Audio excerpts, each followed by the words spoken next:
Hi, this is Linda Burton with Kathy Flowers. Hello, people. We're here today with Generation to Generation, and we're going to talk about sex and how it is a beautiful thing when you're married, and how it can strengthen your relationship, or it actually can tear it apart if well, we're going to go into it. So, Kathy, what advice would you give about sex? I'm leaving it broad, starting it wide, and then we can narrow it down. So, Okay. as an experience, what would you tell somebody first getting married about sex, or preparing herself when she get married to have sex? What would you share? Okay. I would say that it is a gift from God, a beautiful gift, and it is to be enjoyed. Just like God gave us the gift of food. I mean, I say this quite often, God could have made it so that we would get nutrition from cardboard, but because God is a creator and a designer, he gave us food with taste, texture, smell, color, and we get to enjoy that. And it replenishes our body, it gives us strength, and it helps us to, it's one of those things that we really enjoy, that is a gift from God, and we forget that it is a gift. I would say that someone that's newly married, or is just, getting married or thinking about getting married, it can be frightening because you don't know what to expect unless you have thought about it, read about it, and maybe someone has explained it to you. Otherwise, you're wanting to know, what is this? It's new, it's fresh, but we really don't talk about it. Like, no, you don't sit here and say, okay, let's sit down and talk about sex. This is you're going to get married, and there's some things that can help your marriage, and there's some things that can tear your marriage apart. When I say that, what do you think of? Like, when I say, let's do the worst first, because that's a little bit easier. What can tear it apart? Because I know with me, tearing apart is, I'm using it as a weapon of, if you don't do this, then I'm not going to give you some. Or if you do this, then I'm going to give you some. I mean, just let's be real. You know what I mean? Women do that. And that's I know. That's not right. No, it's not. That can actually tear your marriage. It can damage it, and damage the real meaning and the true feeling and the emotions and the love that comes with it when you do that. Right. Comedians, I've heard comedians use it like, if you do this, I'll give you some, and like a man has to earn it. But your body, once you marry, your body belongs to your husband, and your husband's body belongs to you. And you have committed to one another so that you can satisfy those needs that we have as human beings. God created us with sexual parts, and so those parts help to make the experience something that I don't think you can get from anything else. Now, people can get high from drugs, but sex actually releases endorphins that makes your body feel good. And so that's why people enjoy it. And if you know how to enjoy it, it's one of the greatest things you can have in your relationship. And you mentioned earlier that people use it as a weapon. Well, I have a couple of books that I wanted to mention. There is, and this is really old because it was actually put in the format of cassettes. But I went to a conference some years ago, and there was a couple that had a marriage ministry, and they put out this, it was a format of, like I said, cassettes, and it said, "Sex is war." And what they meant by that is that sex is a weapon against fornication, against somebody going outside of the marriage to have sex with someone else, because that's immoral. And so what they did was they used the format of, you can use sex as a way of protecting your marriage. Rather than using a gun or a knife or anything like that, you can actually use sex to satisfy your mate so that they're not looking for anyone else or looking for anything else. Because God gave us these parts so that we can satisfy one another. And when we fail to understand the significance of sex in a relationship, then what we do is we deny our mate the pleasure of something that God gave us. And that is to be frowned upon, because there's passages of scripture where it tells us not to defraud ourselves except for prayer and fasting. Yeah. Or if a woman is on her monthly, or if a woman is so pregnant that, she can't, it's painful and it's awkward. So, and when a man really loves his wife, he'll understand those times when either her body isn't ready, or emotionally she might be weird in her head. Menopause does that. Before you start your menstruation, it can be like that too. So if men, I think a shortfall is that we in churches, we have marriage ministries, but a lot of times they don't talk about the sexual aspect of it. They leave that part out. Be faithful to one another, make sure you go on dates and things of that nature, and all that's good. But we really need to get down to the nitty-gritty and the nuts and bolts of what marriage is and how important it is, because what it does is it bonds you together. It binds you together almost like a glue, so that you look forward to having that relationship with your mate. And when you look forward to it, it's a treat, it's a pleasure, and it's something to be enjoyed. Yeah. Now, there's some things you said of the next section, things that might hinder you from wanting to have sex. That could be your body physically can't get ready, and that might be an issue. Another issue might be what else? What else are there? Help me here. Well, I know there's such a thing as vaginal dryness, Mm-hmm. and sometimes you might have to use a cream for that.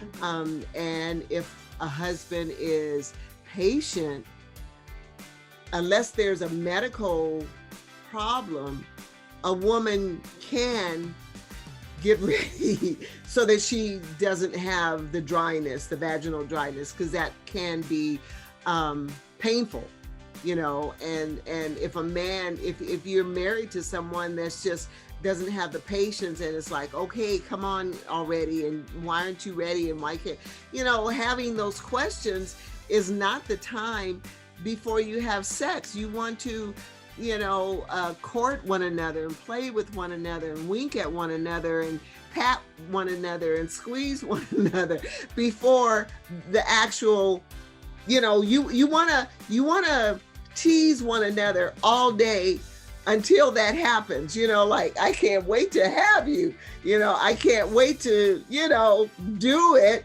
because I love you so much, and I know how good it's going to be, because we respect and honor one another, and we know that the gift of sex is a gift from God. Mm-hmm. Now, one of the other things that can happen is that it hurts, and there's times that you probably need to go to the doctor and see what's going on before, Right. So there's other things that sometimes you need to talk to somebody about it. Right. First, hopefully you can talk to your partner about it, Right. but then still go to the doctor or your gynecologist or whatever it may be to get wisdom on how to handle those things. Right. And that can be You know, as promiscuous as this society is, and as open they are about sex, and we're not talking marital sex, but we're just talking sex because people are just doing that all over the place. That can be a little embarrassing and a little intimidating because, and especially if you have a male doctor. Now, I happen to have a male doctor, but when I was younger, I used to have a female doctor, and I was very comfortable with her. And I'm still very comfortable with my male doctor because I'm at the age now where it is what it is, you know, and I don't have any qualms about talking to him about anything. But it's, you know, because like sometimes women can have vaginal dryness, and you can have, oh gosh, there's some kind of, gosh, I'm sorry, it just left me, where you are having, oh gosh, there's something that goes on and you're itching inside the vagina, okay. You know, and that is, that's uncomfortable, and it's not so much painful as it is almost like an irritant, you know, because I don't know how deep you want to go with this, but the lips of the vagina are a little swollen and red because they're irritated. And so, you know, you have to go to your pharmacist and, you know, kind of explain what that is. And, oh yeah, we've got creams over here on this aisle, you know, so it's out there. But sometimes women are a little too embarrassed to talk about it. And I don't think we should deprive our husbands of what is a gift for them as well as a gift for us because of our embarrassment. Don't be embarrassed. Say, hey, this is what's going on, and I need some help, or can you suggest something that I can do? I think that's the next part I wanted to talk about is being embarrassed. We compare ourselves to other women that we take away our own sexiness sometimes because we cover up, or, you know, there is no perfect body. No. We already know models and stuff get, you know, they fix it, they edit their pictures and different things like that. And they get injections and they get surgery, you know. So your husband knows your body, knows it, right. And he still wants to have sex with you. Right. You're already sexy to him. Right. Just feel it inside yourself, because sometimes we stop ourselves by saying, ooh, I'm fat here and I'm here. And they might not even think about that. But the more you say it and the more you bring it up and whatever, then he's going to start saying it, and then you're getting a little insecure because now he's bringing it up. Like, yeah, you probably should lose, 5 or 10 pounds. And you're like, why are you saying that? Well, he just repeated what you've been saying for 3 months. Right. And then you get insecure, and then now you're embarrassed or want to cover up or do it in the dark or whatever it may be, instead of enjoying look at me, Right. Wearing that nice underwear or wearing that nice bra or set or just whatever lingerie it may be, but or you nothing. take that away. Yeah. Taking the towel off after you get out of the shower, Put a bubble on it. Call it a day. But we do that to ourselves, and they might not even be thinking or going there. They know who they marry. They know what you look like, and if they still want you, then take it in and enjoy it. Instead right. Oh, I know you saw this person, this supermodel or this thing. Leave that there. Don't. He doesn't need any assistance to put other people in his head. Right. Because at the end of the day, parts are parts. Yeah.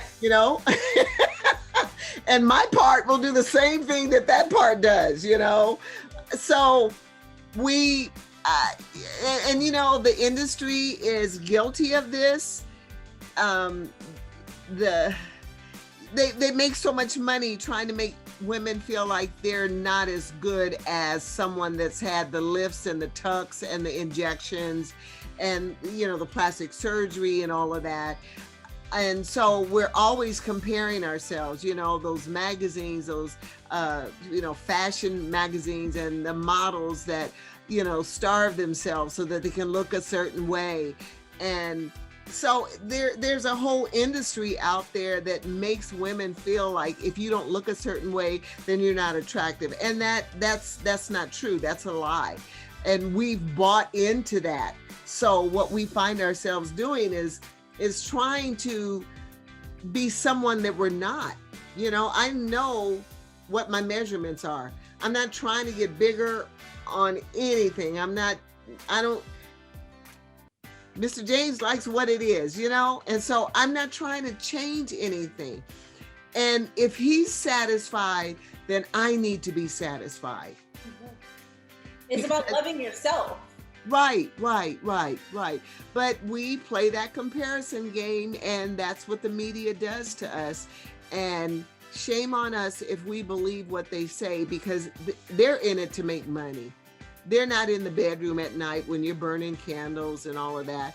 They're just there to make $1. And so because I used to work retail, I've seen the industry and the conspiracies that they use. They get into your head. They use psychologists to get into your head. What would make a woman want to look at this? What would make a man want to look at that? Mm-hmm. And so you find yourself comparing yourself, and we have no right to do that.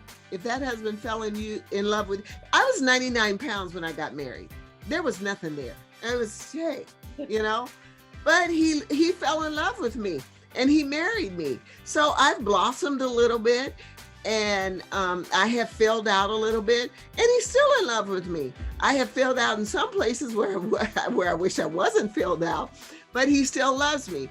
And that's the beauty of marriage. You grow together. You blossom together. You I don't know. It's like having this adventure with your best friend as you go through life. You're just enjoying the ride. And so that's where I am with my own particular marriage. I love my husband dearly, and whatever he wants, and all he wants is me, hey, there I am. So I believe we need to stop buying into what the industry says will look more beautiful if we, women are dyeing their hair. That's not their hair color. They're doing things to their bodies, their faces, and it's like, that's not really you. Because when you have to because you can't have sex with all that stuff. You got to take the weave and the wig and the lashes off. And then he's looking at you like, who are you? Because you look like somebody totally different. So be you, be the you that God created you to be. Okay, so now the next part, the best part of sex and marriage. What benefits? What is it's worth it. I know with me, it brings out closeness, that oneness. It's like you kind of forget about everything else, and it's just us. Right. It's me and my husband. Right. And it's neat because it reminds you you're on the same team. It reminds you that you rebuild that connection. You feel closer. Right. To me, there's so many different things or emotion that goes with that. Right. It's actually spiritual. When you really peel back the layers, sex is spiritual, because what it does is it bonds us to another person. It causes us to love them in a way that we will never love anyone else if we stay true in our relationship and in our marriage. It's like the love a mother has for her child. It compares to nothing else. And it's the same with loving God. When God created us, he created us for a relationship. And so when we look at marriage, we have to look at it the way God sees us. God is married to us, if you will. and we should be married to him. We should have that bond where we're not afraid of God. We're not embarrassed by God, that we can be ourselves because God knows who we are. So the same applies to being married to someone that knows you and loves you just for who you are. God knows I'm not perfect. He's not looking for perfection. I can't give him perfection because I'm a human being and I live in this fallen world. So sometimes I trip up, I might say something or do something, but God's not going to throw me away, you know? And sometimes as you age, you can't do what you used to do. So you can't throw somebody away just because things aren't what they used to be. And it's the same with God. God knows our frailties. He knows that we're mere human beings, and he loves us for who we are. And if we receive his love, then we'll receive the love of our partner, our husband or our wife, because we'll understand that this is something that was given to us by God to enjoy for as long as we can, because like I said, it's a gift and it keeps on giving. Goldie. Okay. I like it because it's like I said, we don't talk about it as much as we should, you know. It's so blanket over, but I like that we're actually talking about and discussing it and covering different things of it. Is there anything else we need to cover or talk about that you think, or did we do pretty good? How do you feel? There's some I made some notes and I said God wants us to reserve sex for marriage because sex is a holy mystery because it bonds us together. Now, when people have sex before marriage, and God does forgive, because that is a sin against your own body when you have sex outside of marriage. God does forgive, but it was reserved for a husband and a wife. You know, in Genesis, God, told Adam that this is now flesh of your flesh. And so Adam understood the mystery. I mean, I'm sure God didn't tell him, okay, Adam, this is what you have to do. I'm sure they came together. They were both naked. And even after they were naked, they didn't have television. They didn't have magazines. They didn't have the internet. But obviously they knew what to do because they had two sons. So it's natural. And God wants us to see it as that and to preserve it for our future mate, you know, to say, hey, I've saved myself just for you because I see myself as a gift to you. And I would say, just like if you give someone perfume or candy or anything, you wouldn't let somebody else try it. You wouldn't open up a box of chocolates and say, hey, you know, get a few pieces if you want. I'm going to give this to somebody later, but if you want some, hey, you know, go on and a person would open up the box of chocolate and say, hey, where's the rest of my chocolate? Well, I shared it with somebody. You did what? Why would you do that? I thought this was a gift for me. Same thing with, if someone took you to dinner, but you only received a part of your dinner because you invited somebody earlier before the dinner that you had with this person you were going to have dinner with, and say, you can only eat half because I'm saving the other half for this other person. No, because what we do, Linda, I think I've said this on the program before, is we have made sex to be like a recreational activity. Yeah. That's not what it is. We've taken the mystery and the beauty out of what God created, and we're just using it for a release. And my husband has said it, and he said it in church one time. I almost fell out of my chair and walked out of the room. But he said, a man can release himself. He doesn't need you to give him a release. So when me, I just got to have you. No, go to the bathroom and have yourself. You know, so so you know there's all these ways that God said don't do this because this is made for that. And when we forget that, we go outside of the realm of what he's given this gift for. Let's see. Okay. It's okay. I want to say this. It's important to satisfy your partner's needs. And I want to go to Proverbs, if you don't mind. Yeah, that's fine. Okay. Proverbs, the 5th chapter. And Proverbs is a good book because it talks about sex a lot. And the before I even talk about it, this particular passage is talking about avoiding the immoral woman. And in verse 16, it says, I'll start at verse 15. It says, drink water from your own well, share your love only with your wife.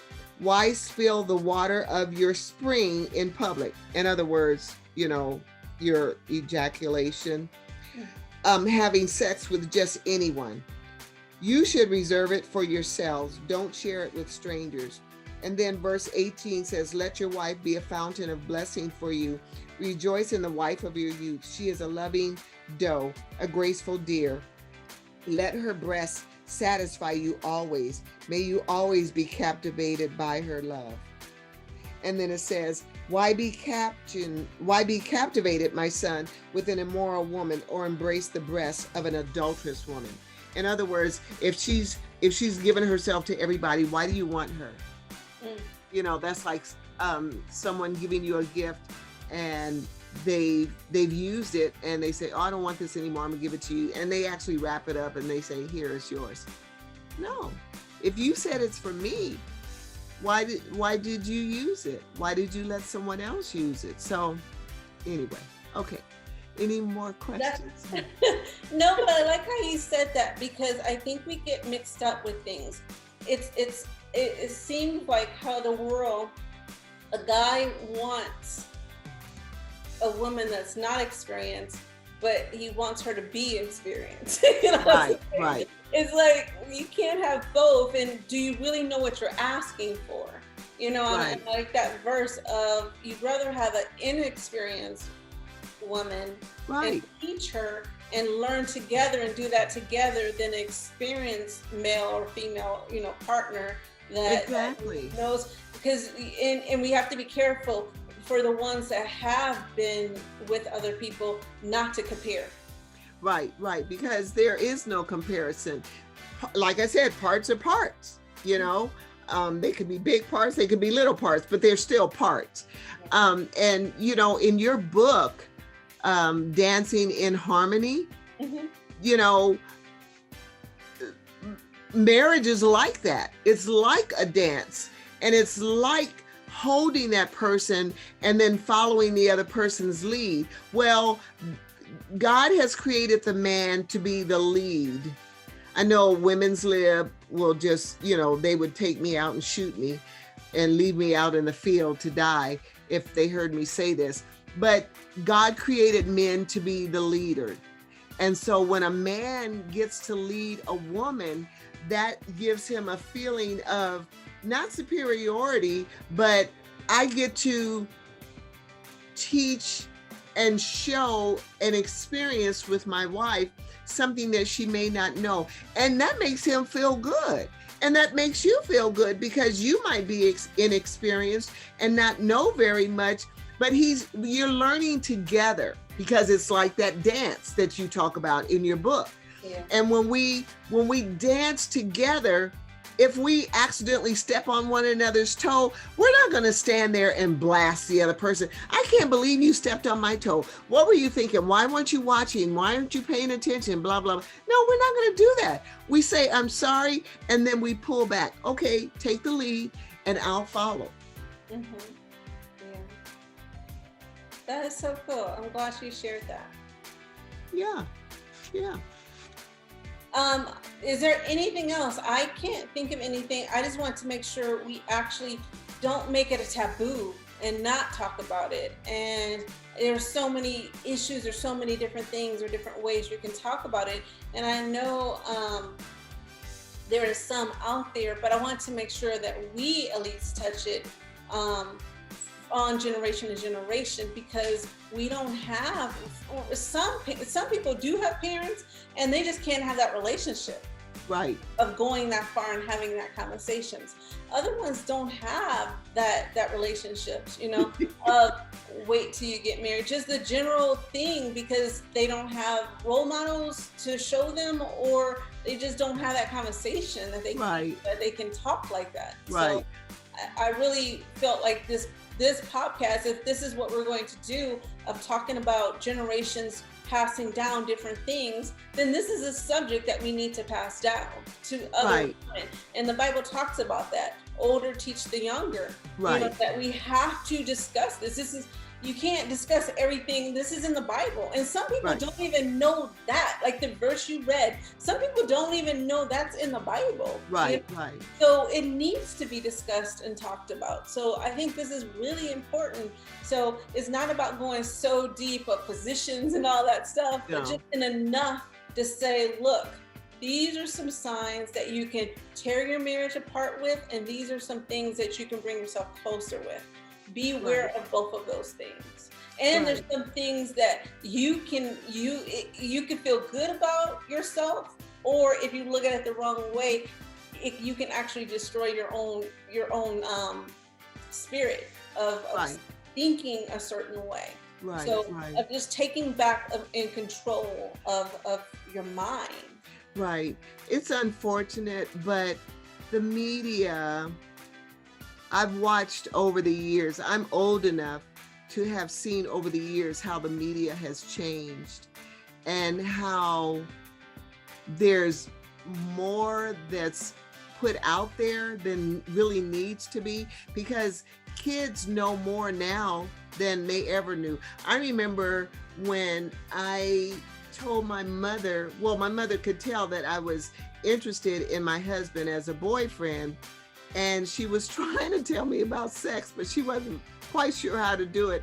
And I remember, to this day, that was over 50 years ago, I remember her telling me, "You're gonna feel warm." And I'm like, okay, like warm like the sun? I just, she couldn't put it into words. And she didn't know how to say it. So I didn't know what to expect, and what that was going to feel like. And so I had to, I actually did reading before I got married and before I had a boyfriend. I used to read books about what it means to be a lady, how to carry yourself as a female, what young ladies do, what they don't do, what to look for in a husband. I used to, I'm kind of a nerd in my family, but I remember reading some things that just helped me, because when I did get married or when I did have a boyfriend, I wanted to be the best person I could be. And so God has blessed me in that way, because I'm married to a wonderful, wonderful man. And I feel so blessed to have been sharing these last 50 years with him. And I think it's because we did it God's way. I really, really do. I really feel that God has smiled on our relationship. And even now, at this stage of our life, we're teaching relationship education, which is such a joy to do, because we have all this experience behind us. And to hear some of the stories that people share with you, they wish they hadn't done the stuff before, and doing it with every Tom, Dick, and Harry that came along. They wish they hadn't done that. They wish they hadn't put themselves out there, but they did, so Yeah, go ahead. It just made me think of one more topic. Okay, It's but sex you drive. regret that Yeah, after you finally find the one, yeah, because you think to yourself, wow, I gave myself away. There was nothing in it but sex, and I just actually gave it away. And it's a gift. It is this precious gift that God has given to a man and a woman as a husband and wife, and it should not be taken for granted. It should not be used as a way of getting what you want, like we were saying earlier in the broadcast. If you do this, I'll give you some. I mean, comedians use that, and I don't laugh at that, because that's not how God didn't say, if you act right, I'll let you have salvation. He doesn't use it as a teaser. You do this and here, I'll give it to you. No, it's free to all who will come in repentance and ask for forgiveness, and salvation is yours. And so there's a lot out there. We need to make it known. And at the end, I want to share some books that I have in our library, that people can actually go online and look for some of these authors. Okay, there's only one part that we didn't discuss that I want to discuss, and you brought it up by that, because you talked about basically your sex drive before you get married, but once you get married, the guys still have a strong sex drive. Mm-hmm. And I feel as a woman, it was more than me. It was higher, and Right. trying to keep up and everything. But I noticed, and I don't think all cases are like this, but after a while they drop, and the women come up and have a strong sex drive. Right. And It kind of reverses. yeah, and to me, I wish somebody would have told me that a long time ago, because I would have had a little more grace then, because I want grace now. So it's that balance of, treat your spouse the way you want to be treated. You know what I mean? Like one day, if I would have known one day, Yeah.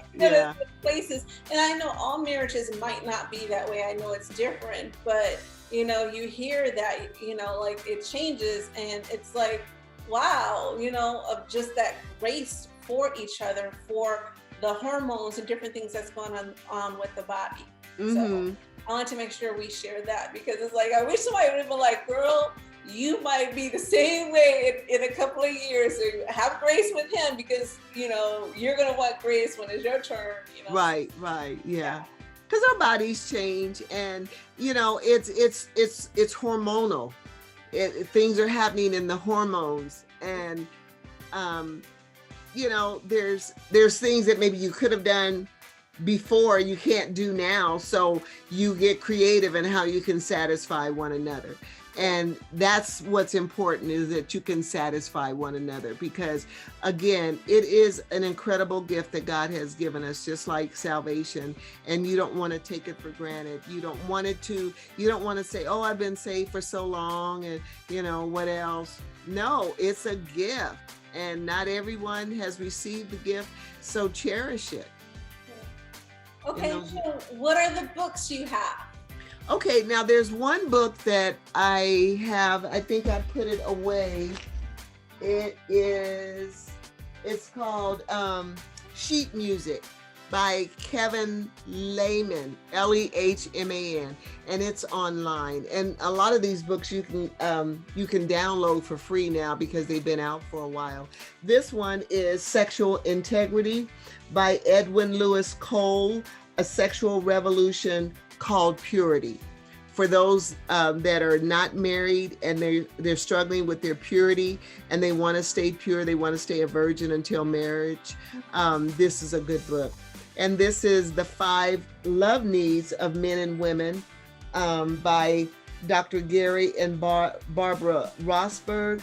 America's family coaches share new research that may surprise you and change the way you experience your marriage. Now, is that different than the 5 love languages? Yeah, yeah. This is a total different book. This has nothing. And the 5 love languages, I'm glad you brought that up, Linda, because that is an excellent book. Because some people say, well, I do this for my wife and she doesn't seem to be that excited about it. Well, maybe that's not her love language. Maybe her love language is flowers, and you're giving her diamonds and pearls, and you're taking her to eat at a fine restaurant. And what she wants is just to have you whisper to her, baby, you look so good. You know, I really like that dress on you. That might be her love language. So this is the 5 love needs of men and women. So this is Dr. Gary and Barbara Rosberg. And then this one is called Intended for Pleasure. And his last name is Wheat, and I'm trying to think of, okay, Ed Wheat. Yeah, he's a medical professional. So there's a lot of good books out there. If anybody wants more information, I mean, like I said, we have a library because we do premarital coaching, and so that's a subject that comes up a lot. So if anybody wants any more information, I'd be happy to give them that information. And if they want conversation or coaching or whatever, I'm here. Do you want to give them your phone number? I would rather they not call me on my phone. They can get me on my email. They can contact me that way. And that's Kathy.flowers@relationships, which is plural, CA, standing for California.org. Okay. They can get me that way. Or they can even go to our website for Family Life Institute. And of course, oh, here it is. HTTPS family. Okay, just go to Family Life Institute, IE, or Inland Empire Family Life Institute. They'll find us that way too. Okay. Yeah.